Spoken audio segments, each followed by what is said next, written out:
Lakini pia shirika la utangazaji la taifa TBC ambao ni wadhamini wenye haki ya matangazo ya redio ambao wanatufikishia burudani ya ligi kuu ya NBC kupitia redio. Mwisho kabisa ni Azam Media Limited ambao ni wadhamini wenye haki ya matangazo ya runinga ambao shughuli yao ni kufikisha ladha za ligi kuu sebuleni kwako. Hao wote ndio wanaotupa nguvu na kuelekea mchezo huu sasa. We have Coach Fadlu Davis. I hope you have started picking some of Swahili terminologies. Karibu sana. Asante sana. Now, to start this beautiful conversation with our fellow media, we just want to know how far have you reached in team preparation ahead of this Kariakoo derby? I think today we will have our first session with all the players back from international. So Kuala arrived yesterday late afternoon while we had our session already. Of course, we take the protocol very seriously in relation to 48 hours of recovery. So Kibu, Salim and our captain, Muhammad Hussein, only did a second day of a light training session yesterday, part of the recovery process, which we respect the national team and expect them to do the same after we play a match. So today will be our final session where we have everybody back and our preparations will be complete after our final session. Thank you coach, na tunakaribisha maswali kwa kile mwalimu, na kama nilivyosema awali, kama una swali basi sogea hapa ili uweze kusikika vema. Karibu kwa swali la kwanza kwa coach. Yanga have not won the league 3 years in a row if they weren't a good side. They are a side that they've been together for 3 years now. They have won the league 3 times, so although we respect them, we have analyzed them in detail. We know exactly how they're going to approach the game. We have analyzed all their matches so far, gone into a deep, thorough preparation plan in how we're going to approach the match. And form, history, everything goes out the window when it comes to a big game like this. It's a derby. It's the best team that will win on the day, and we have to stick to our plan. We have to stick to our strategy. We have to stick to how we want to approach the match. Although it's going to be a tough match, we respect them as a team, but we have to put our chest out and put our dominance on the match because we are a big club as well.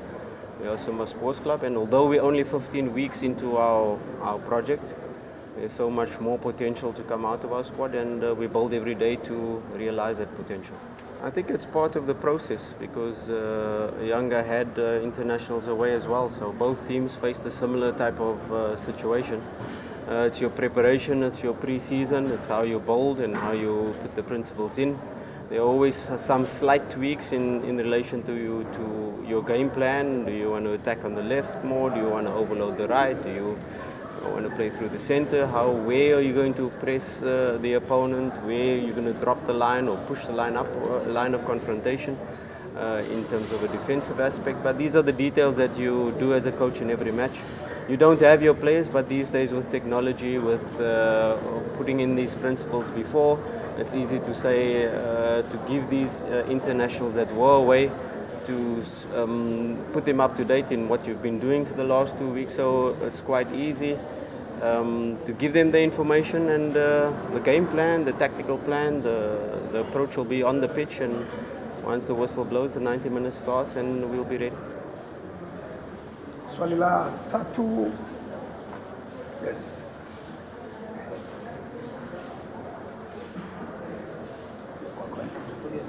Karibu sana. Uliza kwa Kiswahili. Habari yako coach, you've had a very good start to your tenure as a Simba coach.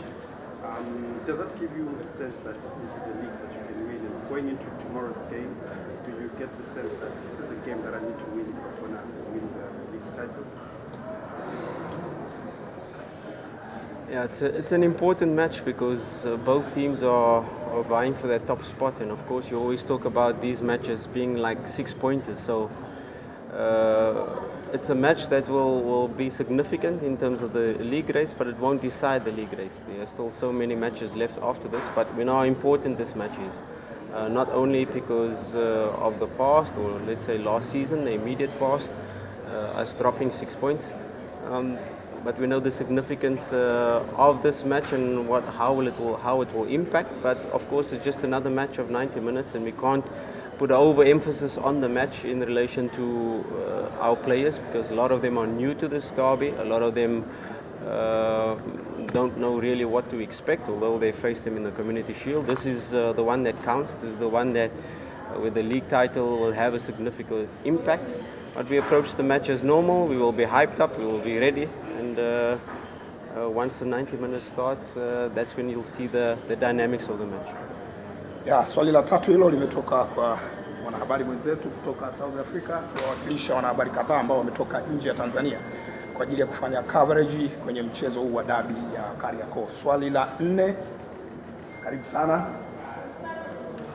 Kesho mzibu kuwakilisha wanahabari kutoka Tanzania. Coach, Yanga always play high pressing game. Prior to that, they are yet to concede a goal in a league. How are you prepared to handle that situation facing a team that is so well in terms of tactical approach? Now, if you look at the match we faced them in the Community Shield, they were not high pressing. They sat back against us. So sometimes as a coach you probably plan to high press, and maybe the opponent's structure doesn't give you the possibility to high press, and probably that's the reason why they did not press us high in the last match we played. This is a different match. It's a different approach. They have studied us more. They've only seen the Simba day match before that. Now they've probably gone into details into how we're going to approach the match. But you know, these stats, these numbers of us having a good start, them having a good start, like I said, it's a derby. It's a match where all of these stats fall out of the window. It's a match we approach that when the whistle starts, it's who's more ready, who's willing to go the extra mile, which team is brave enough to play their football and not be cagey. I definitely don't think we are the team that, in terms of our dynamic, in terms of our profile, we're not the team that is going to sit back and say, okay, let's defend in a low block. No, that is not us. That is not our style. We have to realize as well, Yanga is at the peak probably of their squad building. You know, they are really how they've built this thing over 3 years. They're probably at the peak, and you know, when you're at the top of the summit, there's only one step after that. We are still building, and there's so much potential to still fire up within our squad. And a match like this really will give certain players the platform to build their profile, to reach their potential. You can do it in other league matches and other matches of magnitude, like the Al Ahly Tripoli match that we face probably. But these are the matches that will build our squad, where they will be able to perform at a normal level, and some players will be able to rise above their normal level of play. So we expect a quite intense match, whether they sit back, whether they press us high. We'll be prepared for it, and stats of defense or attack falls out the window, and it's just how we approach the match on the day. Asante. Swali la 5, karibu.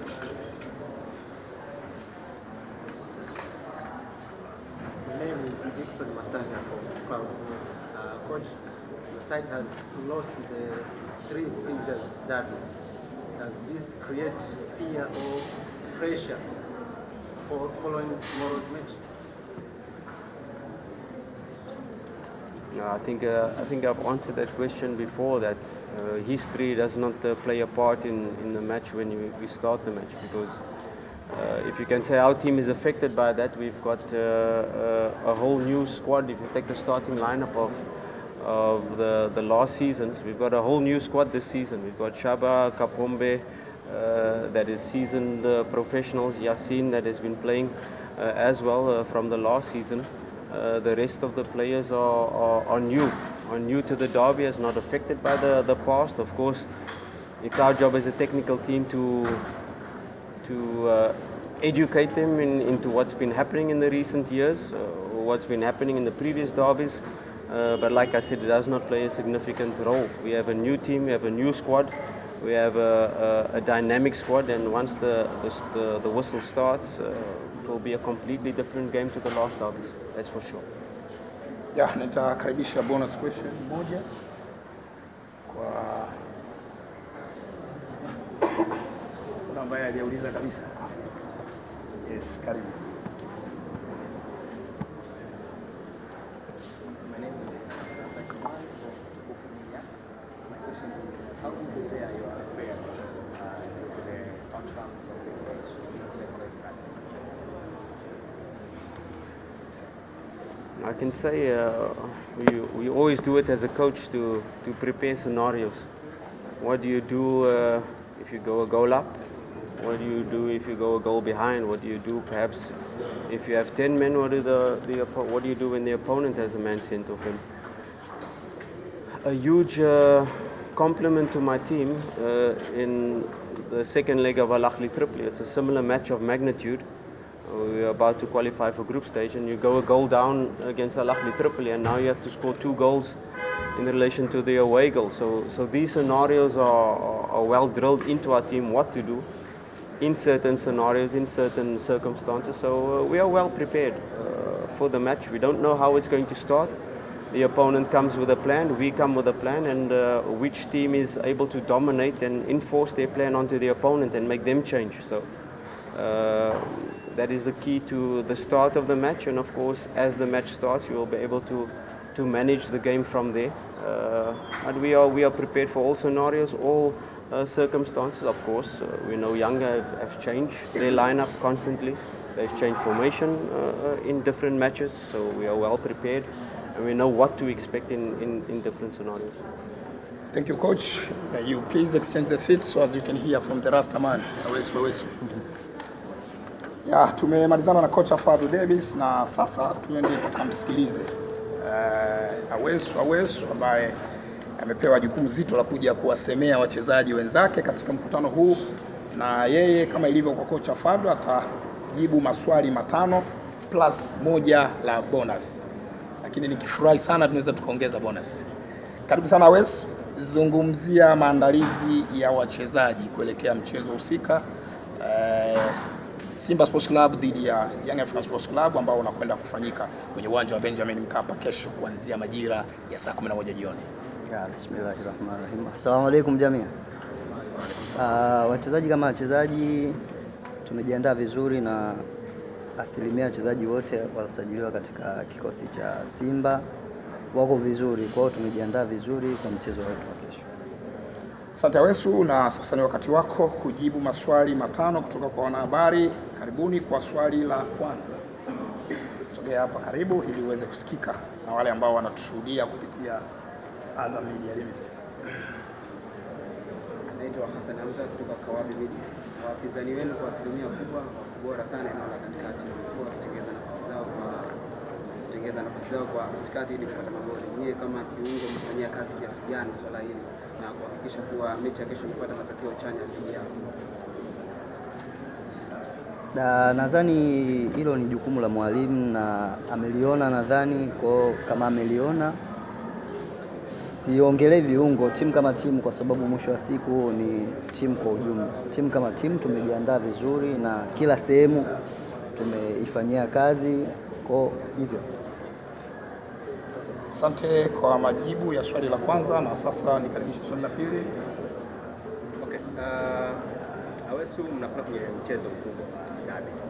Mnapoelekea kwenye mchezo kama huu, kuna pressure yoyote wachezaji kwa hata kuelekea mchezo huu tofauti na mchezo mwingine, lakini pia kitu gani ambacho wachezaji mnakizungumza zaidi hasa mnapoelekea kwenye mchezo wa dabi? Kuelekea kwenye mchezo wote, timu yoyote ambayo inataka ubingwa lazima pressure iwepo, kwa sababu haitaki kupoteza. Kwa sio mechi ya kesho tu, mechi zote tunaanza kukaa, tunaongea wenyewe kwa wenyewe, tunahamasishana kuelekea katika michezo yetu inayofuata, kwa haswa mchezo huu ambao tunaenda kukutana nao kesho. Kwa kila mtu anajua umuhimu wa mchezo wa kesho ambao tunaenda kukutana nao. Asante. Swali la tatu. Mimi naitwa James M. Awesu, nadhani hii itakuwa ni dabi yako ya pili overall. Unakwenda kucheza dhidi ya Yanga. Kama wachezaji wako, ukifuatilia rekodi ya nyuma, Simba amekuwa hana matokeo mazuri kwa siku za karibuni. Kama nyinyi wachezaji wapya wako, wewe binafsi, kitu gani ambacho unazungumza kwenye nafsi yako kuelekea kwenye mchezo? Je, inakujengea pressure kwa sababu kuna wachezaji wengi ambao wamepita Simba, wameshindwa kwenye michezo hii mitano kumbiti ya Afrika? Dabi ya kwanza. Community Shield. Jibu dabi yako ya kwanza, tuendelee. Dabi yangu ya kwanza. Mchezo kama huu kwa mchezaji yoyote ambaye anataka kuwa mkubwa lazima kwanza afurahie kucheza mchezo kama huu, na huwezi kuwa mkubwa kama hujakutana na michezo mikubwa kama hii. Kwa mimi kama mimi binafsi yangu nitafurahi sana na nitapenda sana kucheza mchezo wangu wa kesho, kwa sababu nataka kujua joto la mchezo wa kesho. Asante Awesu. Swali la 4 la tano. Awesu kasikia hapa, hili ni swali la 5. Swali la 5, karibu.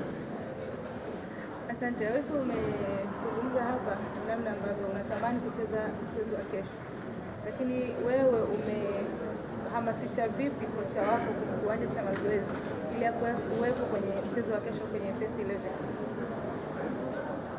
Kila mchezo namhamasisha, na ndio maana nakuwa nipo kwenye 18 kwa sababu tumesajiliwa wachezaji wengi. Alafu ukiachia mechi ziloisha, hii mechi kila mchezaji anataka acheze, kusema la ukweli. Yaani mchezaji yoyote ambaye amesajiliwa na Simba, mchezo wa kesho anatamani sana kucheza.